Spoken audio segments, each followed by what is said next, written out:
Hi everyone, I'm sure everyone here has tried the roller coaster. So today let our team bring you a movie that brings your emotions up and down like a roller coaster ride. The film is about a young man who wants to become a guard to destroy monsters, but he is parasitic to become monsters. So what are the specific details? Let's find out together in today's video. Episode 1, in Yokohama City, Kanagawa Prefecture. A 60-meter tall monster is approaching the city, causing the residents to evacuate and panic. The military forces, equipped with abundant firepower, have also arrived and are ready to fight. An elite team was deployed by helicopter and began attacking, injuring the monster. The monster was eventually taken down by a shot from a large caliber gun held by a woman. When the war was over, Kafka Hibino's team was working. Their mission is to clean up the carcass and bring the specimen back for research. Unlike the monster-slaying team, who are celebrated by everyone, Kafka's team works quietly behind the scenes and goes unnoticed. A rookie in the team carelessly lifted a bag of meat, causing it to explode.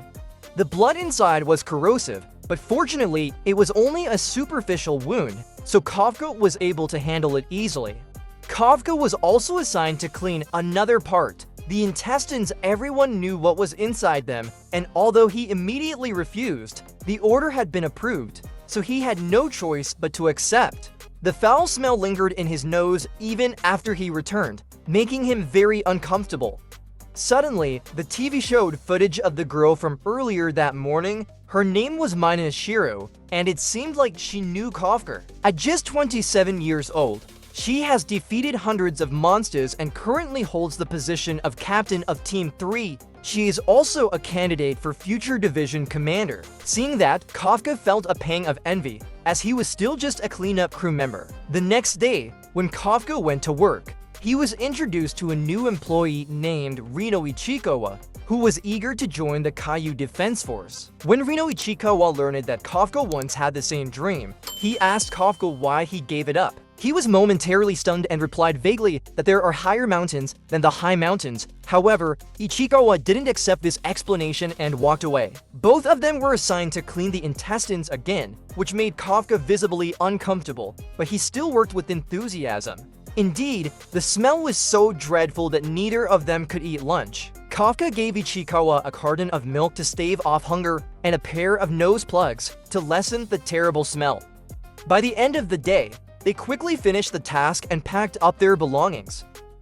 Ichikawa thanked Kafka for the nose plugs and hoped that he wouldn't give up on his dreams. While they were talking, a monster appeared and tried to attack Ichikawa, but Kafka pushed him out of the way just in time. Kafka told Ichikawa to quickly report the situation while he stayed behind to act as bait and hold the monster off. Kafka lured the monster into a building and quickly jumped out of the window, shattering the glass. Kafka remembered his promise to Mina from when they were children to fight monsters together. Kafka picked up a metal rod to fight the monster, but was knocked away by a powerful blow. When Kafka was about to be eaten, Ichikawa returned to rescue Kafka, but he couldn't hold out for long. Kafka felt helpless, realizing that after all these years, he still couldn't protect anything. As the monster was about to attack both of them, fortunately, the tiger from Team 3 arrived and saved them, taking them to the hospital. While talking with Ichikawa in the hospital, a monster appeared in front of Kafka and quickly entered his mouth, causing him to writhe in pain. When Ichikawa opened the curtain, he was shocked to see that Kafka had transformed into a muscular monster. In their confusion, an old man spotted them and reported it. Episode 2, Mina recalls old memories while preparing to go to the hospital due to a report of a monster sighting. In the hospital, Kafka and Ichikawa are trying to clear up the misunderstanding with the old man. Ichikawa told Kafka to smile, but he ended up looking terrifying. When Kafka put his hand on the wall, it immediately crumbled, alarming the nearby rooms. When Kafka tried to open the window to escape, his strength shattered the entire frame. His jump far surpassed that of a normal person, leaving him amazed at his own power. While running away, he turned into a disgusting appearance, but fortunately he still returned to the same way, although the way he turned back was a little different. His bad luck continued as he suddenly needed to pee. In his new body, he couldn't control it, so he ended up peeing in the most unexpected place. Kafka realized that in this body, he couldn't become a defense-first member because they would kill him. Kafka grew silent while Ichikawa spotted a safe white barrier. Ichikawa urged him to jump over it to evade capture, but suddenly Kafka sensed a monster similar to the one that had previously attacked him approaching. Seeing this as an opportunity to escape, Ichikawa urged him to run quickly as the pursuit force had weakened. However, Kafka chose not to flee and instead ran to rescue a mother and child targeted by the monster. With one punch, Kafka sent the monster flying hundreds of meters. He then comforted the frightened child. He tried to comfort the frightened child, but his terrifying smile was anything but friendly. As Ichikawa ran over, the monster returned. Kafka poured all his strength into a punch, shattering the monster into a rain of blood, leaving him amazed at his own power. Although the girl knew he was her savior, she still felt scared by his current appearance. As Kafka was about to leave, the girl thanked him, which reminded him of old memories with Mina. He realized he couldn't give up just yet, and his body gradually transformed back into human form. Mina's team was very surprised to learn that a monster had protected the mother and child. The next morning, news about Kaiju No 8 was broadcast on television. Kafka's manager handed Ichikawa to postcards, asking him to deliver one to Kafka. It turned out that both had passed the first round of the Defense First exam.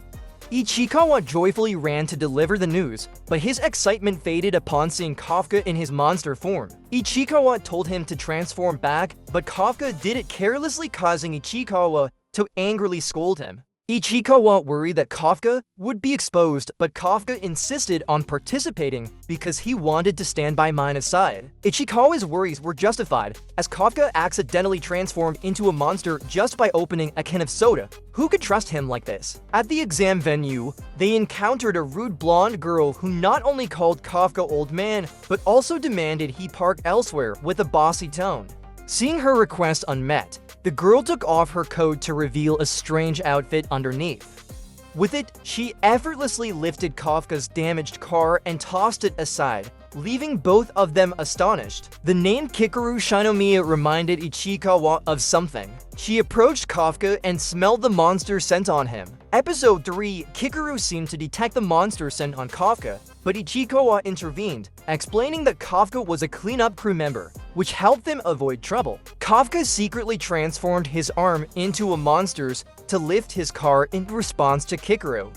Ichikawa, realizing he was about to scold Kafka, decided to accompany him into the exam area. The second round had two parts: physical strength and skill. Kafka aimed to score in physical strength. However, being over 30, Kafka found the running and jumping challenges too demanding. Kikaru, who was in the top 5, mocked him again, making Kafka feel even more embarrassed, especially after showing off his strength by lifting the car. Although he ranked low, Kafka was determined not to use his monster strength for fairness in the competition. Achieving a high rank was challenging this year due to the many outstanding candidates. They came from top universities and colleges across Japan, including promising young talents from the Earth Defense Force. Finally, the formidable opponent who made everyone wary was a 16-year-old who skipped grades and graduated as the top student from the University of California, Berkeley. Kikaru Shinomiya. Realizing his mistake, Kafka tried to apologize, but ended up getting beaten by the security guards and left with a swollen face. On top of that, he was rumored to be a crazy fan. Kikaru mocked him again, making Kafka furious and vowed to make her regret it. According to Ichikawa, the event was initially planned to involve dissection, but the organizers changed it to monster extermination. This left both of them unprepared. The exam venue also provided each person with a suit that enhanced their combat strength and measured their individual fighting abilities. This year, the number of applicants reached over 10%, which surprised the examiner, but 46% of Kikaru's fighting strength made the whole school admire. Ichikawa scored 8%, but the first case of the exam was Kafka, who scored 0%, leaving everyone in disbelief. The candidates were taken to the training grounds to start the exam. Each person was assigned a personal drone to monitor their activities. Supervisors who rely on it activate the shield when the host feels that the individual is in danger of death. At the same time, they are eliminated. As expected, 46% was not just a number. As soon as the exam began, Kikaru swiftly eliminated 3 monsters in no time. Kafka realized that the main evaluation criteria were skills and adaptability, so he used his years of knowledge to help the rookies defeat the monsters. As he was pressing his advantage, a monster suddenly attacked him, knocking him down. Fortunately, Kikaru came to his rescue. Diagnosed with broken bones and internal injuries, Kafka refused to give up and stood up anyway. His combat strength also increased by 0.01%, surprising everyone and catching Mina's attention. Episode 4, Kafka and Ichikawa join forces to move forward tactically. Kafka had Ichikawa carry him across the battlefield. He asked Ichikawa to speed up to assist everyone and support Kikaru. Despite her 46% combat strength, Kikaru took down several small monsters in no time. She then delivered a finishing blow to the final boss with a well-placed shot, ending the exam and earning everyone's admiration. As she was about to taunt Kafka, a monster appeared and struck her hard with a powerful blow. The previously defeated monsters were unexpectedly revived and became stronger. Even though she was focused on carrying the shield, she still managed to keep fighting. Surprisingly, the humanoid monster showed intelligence, talking to the boss like a pet. As Kikaru prepared to attack, he shot for rounds into her limbs, causing her to fall. Noticing the anomaly, Mina and Soshiro prepared to provide support. The evacuation warning was sounded. Kikaru also ignored it and wanted to continue fighting. As soon as she stood up, the monster struck her, pinning her to the wall. Because of her authoritarian father, who always demanded perfection, Kikaru became the way she is. She fought so fiercely that her right arm broke, leaving her unable to hold her gun. As she was about to be defeated by the boss, Kafka arrived in his monster form and blocked the attack for her. Despite looking cool in his transformed state, Kafka knelt and begged Kikaru to keep it a secret, leaving her stunned. The monster tried to attack from behind, but Kafka threw it off and delivered a punch that shattered it. He challenged the monster to revive, but when it moved, he immediately began pleading and begging. Kafka quickly eliminated the small monster behind Kikaru and advised her to value her life. Ichikawa arrived and smacked Kafka for his reckless transformation. Kikaru fainted, forcing them to take her back to a safe place. Mina and Soshiro arrived to clean up the aftermath, and the battlefield reminded them of a previous incident. After the incident, Mina visited Kafka in the hospital to thank him and then left. He knew it wasn't the right time to talk to her and hoped she would wait. Kikaru woke up and took credit for defeating the monsters to keep Kafka's secret. The humanoid monster was eavesdropping in a public restroom, and it turned out he was one of Kafka's cleanup team members. In episode 5, at their workplace, Kafka and Ichikawa argued due to their anxiety about the results. Both opened the postcards as soon as they arrived, and the content surprised Kafka greatly. The next day was the enlistment certification ceremony. As expected, most people passed, but Kafka was nowhere to be seen. Due to her excellent performance, Kikaru was invited to speak at the ceremony. Mina thanked her for her efforts, which made Kikaru a bit sad, as she felt the thanks should have been for Kafka, not her. Speak of the devil, and he shall appear. With his performance, Kafka should have been disqualified. Fortunately, Soshiro vouched for Kafka, allowing him to be accepted as a reserve team member. Next was Mina's speech. Seeing her at that moment, Kafka couldn't hold back, called out her name, and shared his thoughts. That kind of speech earned him 100 push-ups, solidifying his role as the class clown. Soshiro was laughing when Captain Mina entered with a smile.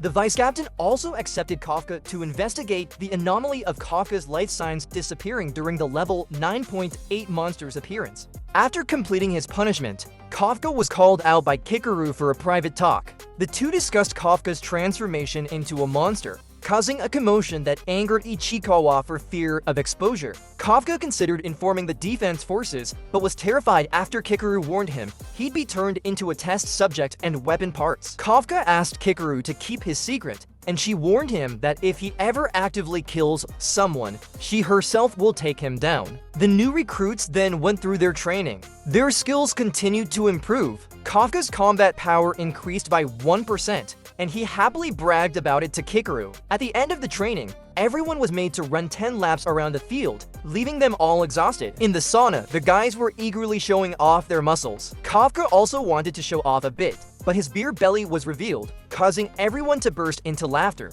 When they saw the Earth Defense Force's muscles, they all jumped into the pool and stayed submerged, not daring to come up.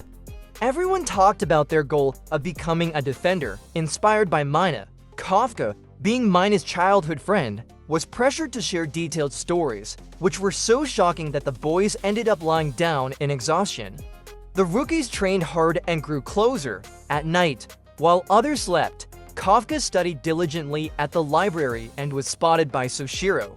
Kafka said his goal was to become a vice captain to stay close to Mina, so Shiro advised him not to get too close to other team members, as this job could be dangerous at any moment. Immediately, the alarm rang, signaling the start of the first mission. Episode 6, the Defense Force plans to battle the monster in Sagamihara Prefecture. Due to the monster being in its breeding season, there are many smaller monsters around. Mina chose the target area to be Bravo, and we prepared to go to the place of battle. Their mission is to eliminate all the remaining monsters and prevent them from escaping. Teams with new recruits will stay in the rear, while Soshiro's group will serve as the final line of defense. Kafka had a quick call with Ichikawa over the radio, even though he knew this was completely different from that previous test. Yet, for some reason, his uncle felt a tremendous excitement. He was so eager, but when you look at the way he crawled down from the rooftop, didn't it look cowardly? Captain Mina had arrived at a distant location to assist the ground forces in luring the monsters to the designated area. Meanwhile, Kafka was also filled with enthusiasm as the monsters drew near. He activated his combat power, but since he only had 1%, he was sent flying into a trash heap and insulted by a veteran. Kikaru immediately showed off some moves to demonstrate to her senior that he shouldn't underestimate the new generation. The girls' superior uniforms were clearly different. They could even measure heart rate spikes, which happened when Kuro's heart rate suddenly shot up as his uncle praised her. Meanwhile, on another front, Ichikawa single-handedly took down the monster without any assistance. The new recruits this year also showed significant improvement, which left the veteran soldiers surprised. Seeing his juniors putting in so much effort, Kafka came up with the idea to find the monster's weak points to help everyone. Thanks to his suit, he could analyze it more quickly and reported that its weak spot was located at the base of its neck and shoulders to Hoshina. He also added that the smaller monsters had reproductive organs in their rectum, allowing them to produce new individuals from old corpses. Just as Kafka was about to neutralize the other corpses, he saw his childhood friend in action. As expected, her strength was far beyond his in every aspect. Realizing this, he knew that if he wanted to stand by her side, he would have to work even harder. Hoshina also demonstrated his strength to Kafka. With a swift and precise strike, he swiftly destroyed a small monster without leaving a trace. As the smaller monsters inside the larger one began to advance, most of the new recruits were starting to fatigue. Typically, guards would only show about 20% to 30% of their full strength. Hoshina believed that, aside from Kikaru, Ichikawa might also be able to surpass this challenge and rise to the rank of captain. As for the kid, he and Iharu came across the monster from the previous competition. In episode 7, the monster began attacking Iharu, causing him to get injured. The creature then transformed and decided to capture them as living specimens. Since he had also disabled their communication devices, they had no choice but to confront him directly. Ichikawa remembered Kikaru's advice during the attack and managed to anticipate the monster's moves. He planned to hold the monster off while Iharu ran to inform everyone. The red-haired kid ran for a while, but eventually returned to join the fight. Iharu used electric projectile ammunition to support Ichikawa's advance. Thanks to their focused effort, the red-haired kid was able to dodge the monster's attacks and land a hit, temporarily paralyzing it. Seizing the opportunity, Ichikawa unleashed his maximum combat power, hoping to finish the monster decisively.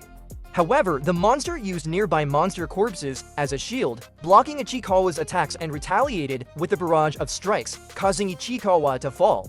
Kafka, upon hearing the news, immediately transformed to rescue his comrades, even though he was inside the monster's body. Despite this, the monster's attacks still injured him. Fueled by rage over what the monster had done to his juniors, Kafka increased his strength and launched a relentless assault, leaving the monster unable to defend itself. Just as Kafka was about to finish the monster off after spotting its nuclear core, he was discovered by a nearby squad, causing him to hesitate and become flustered. The monster took advantage of this moment to recover and fired 2 shots at the squad. Kafka had no choice but to shield them with his own body, allowing the monster enough time to escape. The uncle also tried to effervescent into an alley when he was caught by the second-in-command's swing speed, causing the Kafka not to be able to turn his hand. Hoshina's fighting state now was not like the ones he had seen in the training ground. In episode 8, Kafka was struggling because he couldn't take action against Hoshina when a cold blade from the vice captain jolted him awake. The lightning-fast strike left the uncle unable to harden his body in time, exposing his core. Knowing he couldn't escape, Kafka began to fight back. Hoshina used his slashes to bait the uncle into dodging, then closed in to deliver the final blow to his core. Fortunately, Kafka had anticipated this from the start and managed to block it. He then used his fist to break Hoshina's sword and quickly withdrew. Kafka returned to Kikaru and apologized for letting that monster escape.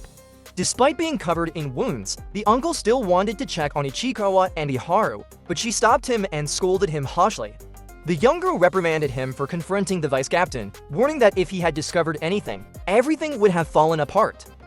On this side, Hoshina couldn't shake the strange feeling after facing off against Kaiju No 8, as its actions were very human-like. The intelligence team reported that the creature attacking Ichikawa and Iharu matched the one that appeared at the training grounds. However, when they encountered it, it was in human form. Realizing that this creature could shapeshift to disguise itself, they decided to name it Kaiju No 9. Ichikawa and Iharu eventually recovered. The kid thanked Kafka, which made the redhead even more suspicious. Iharu kept praising Kafka, making the uncle feel ridiculously proud. Fortunately, the kid was easy to deceive, so when Kikaru offered a bit of an excuse, they managed to gain his trust without raising further doubts. Everyone threw a celebration for their victory, hosted by the wealthy Haruichi. What was expected to be a joyful party filled with laughter quickly turned into a brawl just seconds later. Nothing unusual, just their annual tradition. Hoshina then stood up and announced that Kafka would be officially accepted as a full member due to his contributions in finding ways to neutralize the Kaiju. This news made everyone happy, and they all congratulated the uncle. Finally, Kafka managed to start a conversation with Maya. She advised him to keep striving harder to fulfill his promise to stand by her side. Late at night, while studying, Kafka discovered that Hoshina was recounting their previous battle to gain experience. This made him nervous, but seeing the vice captain training not only for the sake of the civilians, but also to protect their fellow soldiers, Kafka felt a deep admiration for him. In episode 9, while Kafka was pondering on the rooftop, a barrage of fireballs suddenly rained down on the ground. It appeared that the Kaiju were attacking from above, and each had power equivalent to a Kaiju No 9. The battle here would be led by Vice Captain Hoshina, as Captain Mina was absent. He instructed everyone to focus on containing the Kaiju. However, since no reports of external damage had been received yet, it seemed that the Kaiju's true target was the 3rd Division's base. At the same time, Kafka reported important information to the vice captain. The attackers belonged to the Ryu family. Members of this species typically operate individually, which raised Kafka's suspicions about their coordinated attack. Hoshina quickly realized that the only way to control the arrogant and purpose-driven Ryu family was the presence of a leader with overwhelming intelligence and power. Soon after, this leader appeared and inquired about the strongest person present. Hoshina accepted the challenge and began to investigate. The leader turned out to be an extremely powerful Kaiju capable of speaking human languages, which surprised everyone. The Kaiju attacked immediately, but fortunately, Hoshina was able to dodge in time. Despite his agility, even someone as strong as Hoshina had to be cautious. Confirming that this was the base, the leader roared out an attack command, prompting the Kaiju to respond and intensify their assault. On the defense side, Kafka was leading the soldiers in battle against the Ryu Kaiju. Their plan was to have one group stand in front as bait, while the other group would launch an attack from behind, targeting the Kaiju's weak point. The plan quickly failed. The Ryu Kaiju were not only powerful, but also highly coordinated, making it nearly impossible to attack from behind. Faced with this challenge, they decided to go for a direct assault. Kikaru swooped in with a specialized weapon, shattering the armor of one of the Kaiju. The specialized axe she wielded was provided by the base, preparing her to serve as the 3rd Division's 3rd main force, as this year's Kaiju were unusually numerous and powerful. Seeing Kikaru so fired up, Ichikawa couldn't stay idle and jumped in to support her, surprising her with his newfound strength. The two took on the task of drawing the Kaiju's attention from the front, allowing the others to resume the original plan. With their efforts, the old strategy was put back into action. Meanwhile, Hoshina was struggling to hold his ground against the Kaiju leader. The creature's apparent enjoyment of the battle left the vice captain puzzled. Hoshina lured the Kaiju to the training ground and requested that Gate 3 be opened to give him more space to fight. The Kaiju struck Hoshina, sending him flying several meters. Luckily, Hoshina managed to activate his maximum combat strength just in time, slicing off one of the Kaiju's arms. On the other side, Kafka transformed his legs to save a female guard, just as he was about to make a witty remark when the Kaiju launched an attack. Fortunately, Kikaru's team arrived in time to rescue them. Ichikawa urged Kafka not to transform recklessly and to trust in the other team members. Watching their seamless coordination, Kafka couldn't help but feel both surprised and a bit proud. The reinforcements from the other captains also arrived, pushing back the Kaiju. Back at the battle near Gate 3, the vice captain felt confident in his chances of victory and charged into the fight. His simple yet precise slashes targeted the gaps in the Kaiju's armor, gradually wearing it down and causing the creature to lose focus. When the Kaiju realized what was happening, Hoshina had already sliced it into several pieces. Despite this, the creature quickly regenerated and became extremely excited to be fighting an opponent of equal strength. It launched a punch towards Hoshina, but the vice captain responded by slicing the arm into multiple fragments. Upon discovering the Kaiju's core, Hoshina unleashed his 8 slices technique, seemingly finishing the battle. However, the Kaiju had moved its core to a different location just in time. Instead of being defeated, it began to grow larger, releasing a massive amount of steam. As a result, its combat power surged to 9.0, making it an even more formidable opponent. In episode 10, at this moment, the Kaiju had become too powerful for the vice captain to handle. Despite adapting to its new size, the limitations of Hoshina's combat suit were reaching their breaking point. If he didn't deactivate the maximum activation immediately, the consequences could be disastrous. Their eyes detected him, and he was thrown away. Thanks to activating the maximum shield, he survived, but his activation state had ended. Despite this, Hoshina remained determined to continue fighting, disregarding the objections from the oversight team. In the past, many people doubted his suitability for the defense forces, believing that facing larger Kaiju with only swords and knives would inevitably lead to his death. However, a certain captain ignited a spark of hope within him, expressing a desire for him to pave the way for her while she fought. Driven by this, he never gave up and continued fighting, determined to fulfill her entrusted tasks even in her absence. Every technique Hoshina used seemed to only lightly irritate the Kaiju, and soon the creature had him in its grasp. Kafka, realizing the situation was dire, was about to transform to save the vice captain when the captain herself, Mina, appeared just in time to rescue her key fighter.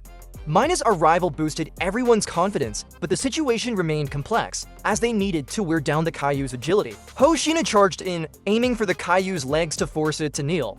With Kikaru's assistance, Mina shot directly at its back, exposing its core. The others quickly attacked the surrounding Ryu Kaiju to support her. The captain then activated her maximum combat power and delivered a finishing shot to the Kaiju. Just when it seemed like everything was settled, the remaining Kaiju gathered together to form a colossal Kaiju bomb with the explosive power of a nuclear bomb. Realizing the dire situation, Kafka immediately transformed into Kaiju No 8 in front of everyone, leaving them astonished. He apologized to everyone and used all his strength to lift the bomb into the sky to minimize the damage. Despite his efforts, the explosion still destroyed a significant area. Everyone survived thanks to Kafka, who shielded them with his own body. Just when it seemed like they were safe, the mood shifted dramatically.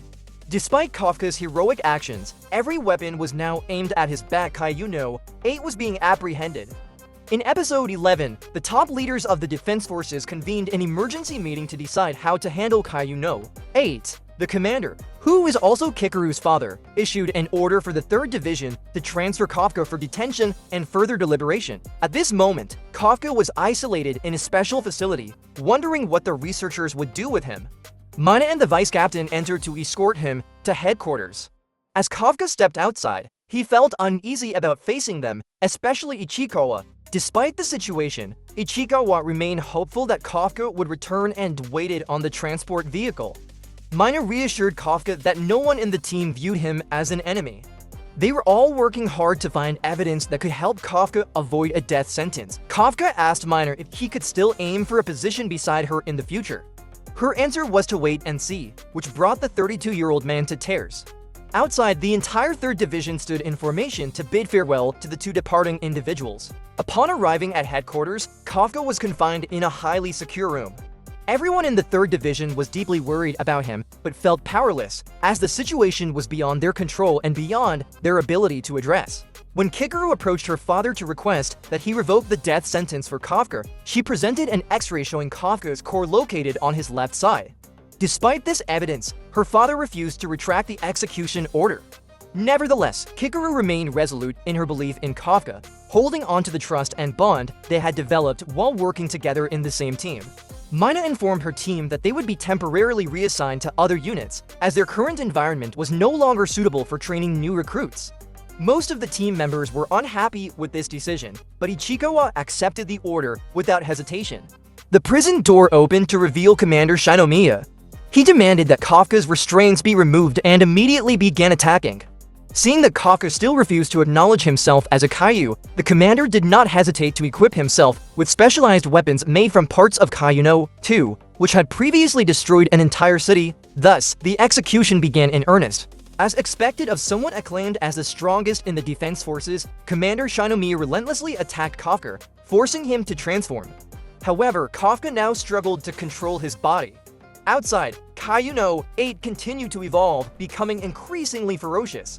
In episode 12, when asked why he accepted the transfer to another unit, Ichikawa explained that he wanted to become stronger so he could protect his senior. Kafka, concerned for Kafka's fate, the team wrote a petition and the captain of the 3rd Division was summoned to the headquarters. During the execution, Kaiju No 8 went berserk and attacked Commander Isa like a wild beast. Isa managed to block the attack and used a supersonic blast to send it flying.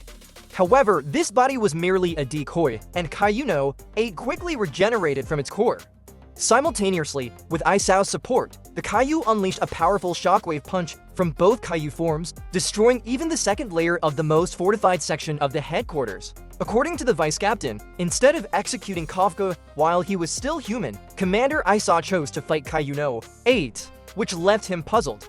Kikaru, however, realized that her father might be trying to give Kafka a chance to live. The power of Kaiju No 8 began to spiral out of control, and it relentlessly attacked Isa, leaving him almost unable to defend himself. Kafka, trapped within, struggled to regain control of his body. Meanwhile, Kikaru, who was fervently encouraging Kafka, was swallowed whole by the parasitic Kaiju. As Kafka sank into deep despair, Mina's words provided him with the motivation he needed to keep fighting. The attack that seemed to have finished off Commander Isa was countered by Kafka, who regained consciousness and inflicted injury upon himself. He declared, "I am not Kaiju No 8, I am Hibino Kafka." After saying this, he collapsed and was immediately attended to by the medical team.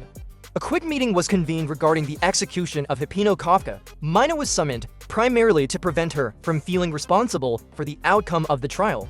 Despite the procedural nature of the report, Mina, as the team leader, began recounting Kafka's journey and the contributions he had made in previous battles. She spoke about the numerous hardships he had faced and how Kafka, in her eyes, was someone who never gave up and was always dedicated. The captain of the 3rd Division believed that it was Kafka's heart that defined him, and she firmly asserted that Hibino Kafka was a reliable team member. Despite the emotional speech, Mina's address received mixed reactions from the higher-ups. They accused her of shielding her subordinate. Commander Isa allowed her to return, while the others began a vote on the matter. When Kafka woke up and saw that Commander Isa was safe, he breathed a sigh of relief, knowing that he wouldn't have to face Kikaru with the guilt of Isa being harmed. Commander Isa approached Kafka to inform him of the council's conclusion. They confirmed that Kafka was indeed a Kaiju, but whether he was an enemy or not was still under consideration. Isao's decision to keep Kafka as part of the defense force without weaponization, despite the majority opinion leaning towards execution, underscores his faith in Kafka's ability to control his power. This choice not only gives Kafka a second chance, but also positions him, a unique asset within the defense for someone who can fight as both a human and a Kaiju without relying on external weapons. If the monster within him can be harnessed, it will be everyone's hope. Kafka was overjoyed to hear this and affirmed that he is a member of the defense force, vowing to make everyone acknowledge that fact. This episode ends with everyone receiving the news that Kafka is still alive, bringing joy and relief to all. That's a wrap for part 1, but I can assure you the new season will be released soon. If you enjoyed the series, feel free to comment below. And don't forget to like and subscribe to support our team. Goodbye and see you in the next video.